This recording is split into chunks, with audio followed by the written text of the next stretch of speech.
Now that Coraline is a pro at finding ghost spheres because, she's already survived a maniac mantis and a taffy-tastic pair of psychopaths, complete with their bat dogs. So Coraline thinks she's ready to confront Mr. Bobinsky and his jumping mouse circus. But personally, I would be most afraid of this encounter. We already know that the beldam uses the rats, disguised as mice, to do her bidding. Like, there is zero doubt that these mice are minions of the other mother. So I would expect the mice to be the most ferocious of all to face off against. But Coraline is feeling confident that she'll find a way to win the game. So let's see what the attic apartment of the other pink palace has in store for us.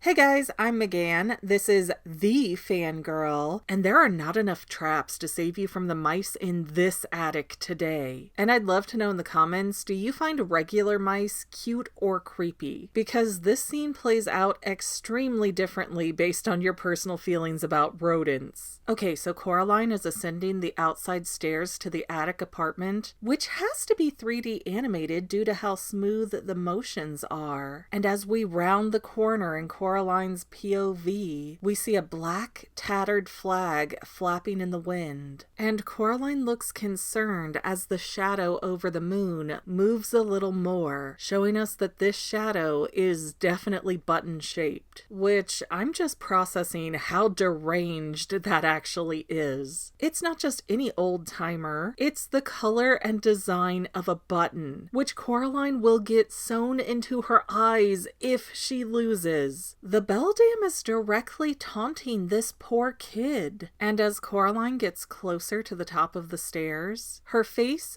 drops as we slowly pan back to see that the black flag above Bobinsky's door is actually the clothing of other YB. Well, at least that's what you're looking at. I'm noticing that the flamingo ostrich topiary has moved again because that thing was hanging out on the other side of Bobinsky's porch with Mr. B's normal flag flying right before Coraline went into the basement. Now it's all been messed with. And seeing other YB's clothing really hurts Coraline as she sadly mutters, "Oh, YB." Mind you, this compressed sawdust boy is YB and not other YB to Coraline, which does prove that the other mother wanting to be recognized as just mother wouldn't have been that big of an ask if Coraline had better bonded to her first. But assuming that the beldam is listening, Coraline screams out,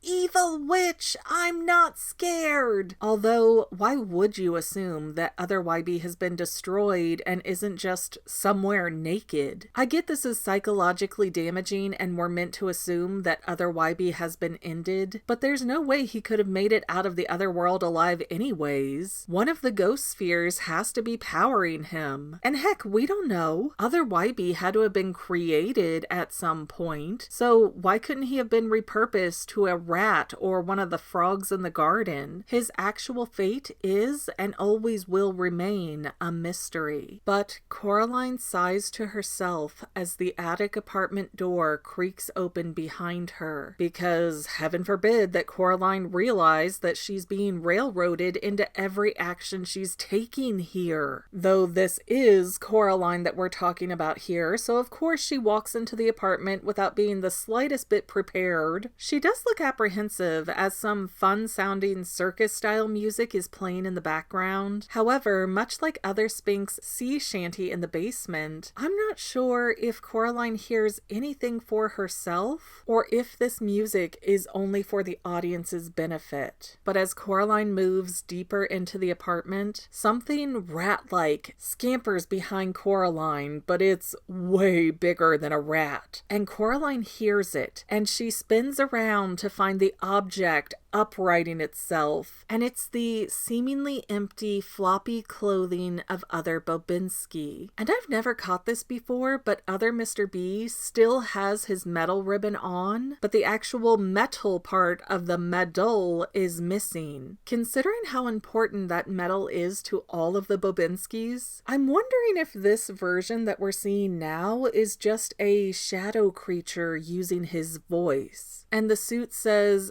"Hello, Galabushka," which is a Russian word for something like honey or dear. But Coraline's all like, "My name is Coraline." So she clearly doesn't get that that's a term of endearment and not a mispronunciation of her name. And other Bobinsky doesn't play coy like the previous two wonders. He flaps his empty sleeves and produces the circus mouse ball, directly asking Coraline if that's what she's looking for. There's no real trick or game or puzzle or dangerous obstacle. Other Bobinsky just wants to talk, it seems. And Coraline holds up her seeing stone to confirm that, yes, the ball is glowing yellow, and she says that, yeah, that thing is what I want. Yet, when she reaches to grab the ball, Husk Bobinsky twirls it away, which is easy to do when you're like 7 feet tall. And the Husk tries to walk forward, but only the legs are moving properly, as the torso dips from a lack of a person filling out the ringmaster suit. But, trying to reason with her, or maybe just gaslight her, Husk-insky says, "You think winning game is a good thing?" Then bumps into something and disappears, even though the figure keeps talking in a more and more distorted, kinda high-pitched voice. "You'll go home and be bored and neglected, same as always." Oh my gosh, my accent is so bad. And Coraline has lost eyes on Husk-insky and tries to find him through the scene stone. But she can't locate anyone because Husk-insky is coiling his way up the rafters like a snake, which is kind of like a reminder to the audience of, hey, this guy is a snake in the grass, watch out. And Husk-insky hangs off the top beam of the ceiling and swings his torso back and forth towards Coraline, who finally sees him and quickly backs away. And the suit unsettlingly pleads with Coraline to stay here with us. We will listen to you and loves you, before his legs stop holding and sends the outfit to the ground, smashing his top hat in the fall. But either to lure Coraline in deeper or to save face or something, Husk-insky does a quick backflip into his circus tent, which makes Coraline look pretty perturbed as she opens the flap to the tent only to see Husk-insky balanced in this weird rat shape on a giant pile of cheeses. And the suit is still trying to strike a deal because he's telling Coraline that if she will just stay here, she can have whatever she wants. And while he's monologuing, Coraline uses the seeing stone to confirm that the glowing orb is right under the top hat of the talking clothes. Coraline inches closer and closer, finally talking back to Husk-insky, telling him, "You don't get it, do you?" No, he doesn't understand.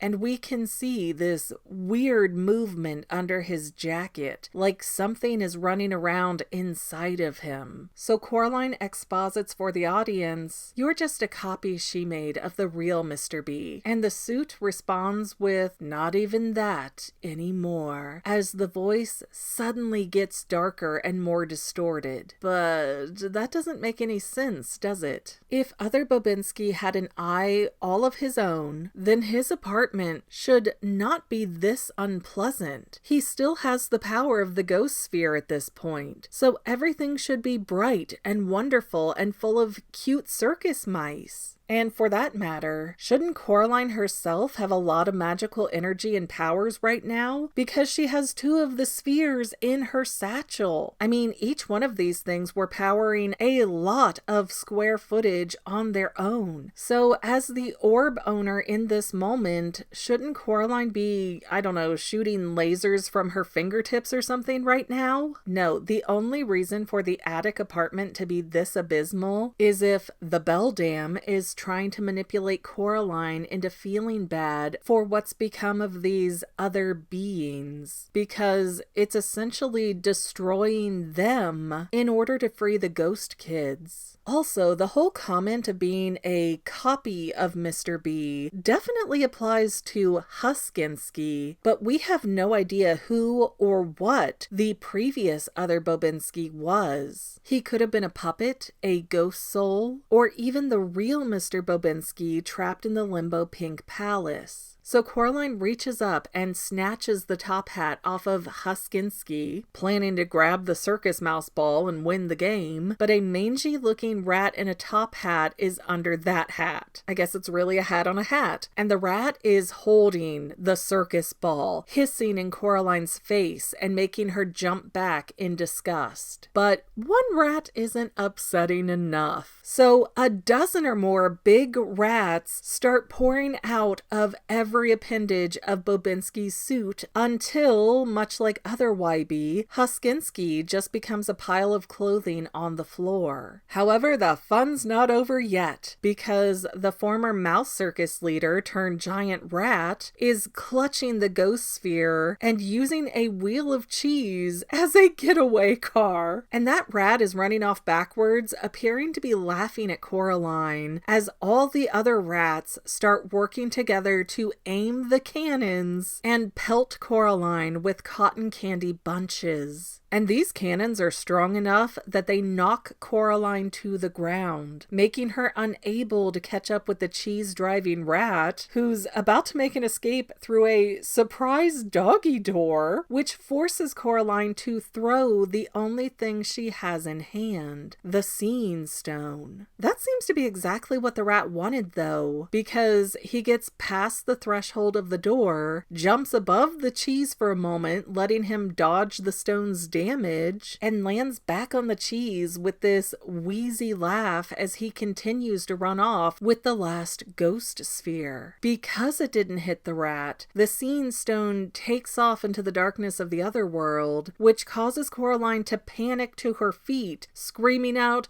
"No!" and running towards the door, only to have two rats intertwine their tails and make a trip rope, forcing Coraline to crash through the attic door and hit the balcony so hard that it dislodges from the house and collapses to the ground. Seriously, that girl hit those metal bars so hard that they dented badly. I mean, that hit was so hard, the rest of this movie could very well be from the perspective of Coraline's restless spirit. But the only thing that seems to faze Coraline at all is when the balcony flings her off, and she flips to the ground with a great distorting shot of Coraline seeing double. When she opens her eyes a few moments later, Coraline is desperately looking around for the rat or ball or Seeing Stone, anything that can help her, as a dark shadow overtakes the landscape and the button is now moving very quickly to cover the entire moon. Coraline grabs the two ghost spheres out of her bag and starts crying because she's lost the game at this point. Although, again, if those ghost eyes are so crazy powerful, then why can't Coraline bend the other world to her own whims at this point? She should seriously be on par with Agatha from Paranorman, or Agatha from WandaVision with all the power in her literal hands right now. So I don't think the eyes matter at all. I think they're all a ruse just for the sake of perception, so that the Beldium can have a reason to reroute power and details to the Limbo Pink Palace. But as Coraline is succumbing to despair like a magical girl, and we can see the shadow taking up more and more light on the ground, a rat's head, dripping with sawdust and holding a ball in its mouth, drops down in the last sliver of light, and the sound of the button shadow moving stops just in the nick of time. Which also doesn't make any sense because Coraline still has not found her parents, and that was the main objective of the game, so that clock should still be running out of time right now. Coraline looks up and sees the black cat, very pleased and cleaning himself, saying, "I think I mentioned that I don't like rats at the best of times." So either that cat is a very powerful entity that can stop the button clock, or he's a minion of the beldam making sure that Coraline gets herself trapped. And the cat rolls the circus ball to Coraline that can't even verify that it's real because she lost the seeing stone, but she thanks him anyways and picks up the ball, causing the ground underneath that spot to desaturate. This is an extremely weird movie moment, because as soon as the color is drained from the area, the button timer reactivates and fully covers the moon, suddenly de-rezzing everything like Thanos just snapped. Which, that would have to mean that the beldam's intention wasn't to use the button shadow as a clock for the game. It was being used to rip apart the other world within a specific time frame. Why? What's the point of destroying all of that work? Okay, for the sake of the skeptics, I do keep trying to look at the movie with the grain, but like I keep saying, the energy used to make the other world is being rerouted to the Limbo Pink Palace, which is like the second story of the other world. And so that place is going to look more convincing when Coraline gets there. And even with the world kind of coming apart around her, Coraline has literally walked in the white space void before. So having everything except the other pink palace be sucked up shouldn't be that distressing. Coraline knows the physics of the void, and she is not desaturating, so she knows she's not going to disappear. But for once, Coraline decides to play better safe than sorry, and she ushers the cat to jump into her satchel before running inside the door of the other pink palace just as the porch is being taken away. Although I am still salty that Coraline isn't going, "No, I have 3 ghost eyes," and turning the other world into her own personal matrix. And here's where we'll call it today, so let's check out a couple of comments. Okay, Adam Martinez 8061 said, "Snapdragons have several meanings, and one of them is deception and trickery," which is so cool that they thought of that level of detail when they were finding a plant to attack Coraline. And I'm gonna butcher this name, Lovely Hyunjin? Plot twist. The parents deliberately moved there after hearing about an apartment that has a history of missing children. I mean, girl. Mel and Charlie Jones aren't that evil, are they? You know, I'm sure that they are parents who love their daughter, but I'm pretty confident that these parents are Gen Xers, and Gen Xers are not always the friendliest of people, and they do tend to have a parenting attitude of, "But did you die?" So I cannot entirely refute that Mel and Charlie didn't move to the Pink Palace on purpose. Next, XDLOL Raw commented about how they have not heard other people really talking about the time aspect of the other world. And I just have to say, we are going to see another big time skip in maybe 2 or 3 more scenes when Coraline is supposed to be in the real world. And I think that moment is going to help really nicely to tie a bunch of the time issues together, or at least highlight them to be more noticeable, because without trying to spoil myself and have people on TikTok steal what I'm going to say before I fully get to say it, the weird details are not going to stop anytime soon. And I'll just leave it at that for now.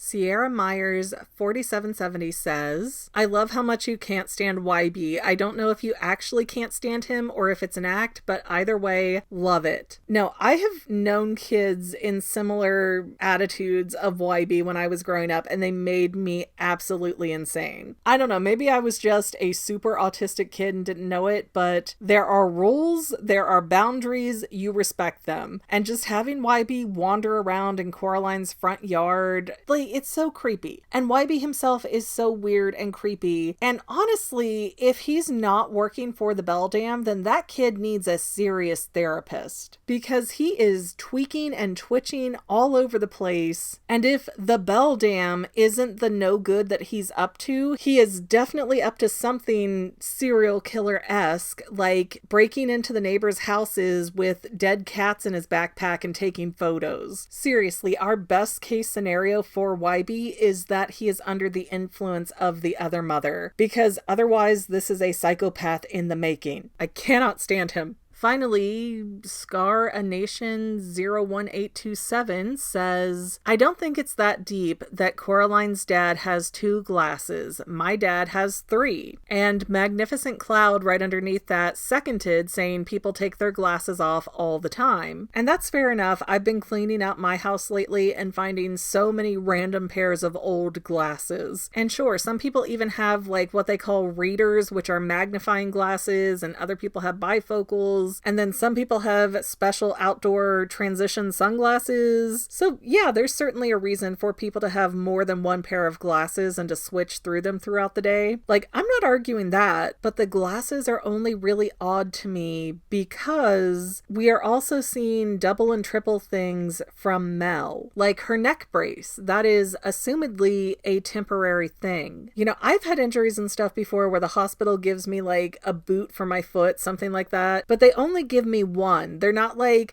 oh, you're going to need this for the next 3 months. Here, have 4 or 5 different braces for your foot. That's atypical. So unless Mel has a more permanent diagnosis for her neck, the hospital wouldn't give her 2 braces traditionally. Well, okay, the hospital might, but the insurance in America would not willingly pay for 2 neck braces, let alone a 3rd one for the Beldam to tear off. Not to mention, Mel has at least 2 to 3 identical sets of clothing and jackets. That's not normal. But when we look in her room, she's barely unpacked. So no, I don't think that she just really likes this outfit and keeps buying the same thing over and over again, and that's all that was in her moving suitcase. Like, that doesn't add up. Especially not with how often we see characters change their clothing in this movie. But Mel has been wearing pretty much the same thing since the start of the film, and it's like, I don't think she has any extra clothes. Same with Charlie. He keeps wearing that same Michigan State sweater every time we see him. So yeah, I don't know where the Jones family keeps their clothing,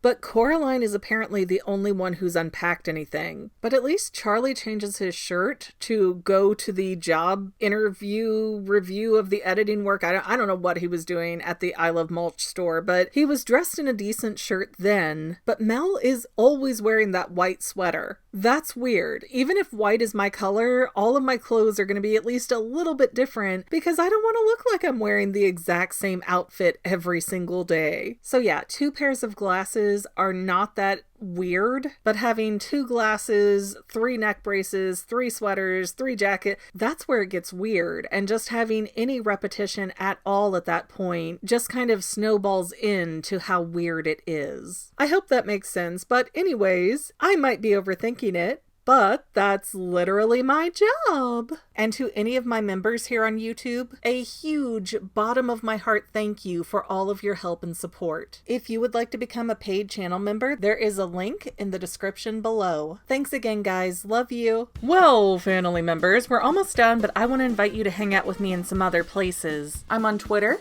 and Instagram as my own personal self, and I have a Facebook page too, but I mostly just post photos over there. And sometimes people say, hey McGann, I want to mail you something. How do I do that? Easy. Just click the About tab on my channel page and my most current P.O. Box info will be right there. I also run another channel, The Family. It's really a hodgepodge channel where we might post anything. Oh yeah, and I also sell shirts and stickers and stuff with the Family and the Fangirl logos. If that is your cup of tea, I have a link in every description of every video. Finally, if you want to help out the Fangirl channel and make sure I'm putting out video essays for years to come, the best way you can help is by subscribing and watching more of my videos, whether they're new, old, whatever. Maybe even share 1 or 2 on social media, help spread the word. people who watch to the end of videos like you helps to tell the site, hey, this is a good video, we should recommend it to other people. So if you made it this far, leave me a comment of something like, hey, I made it to the end. Love ya. See you next time, family members. Bye.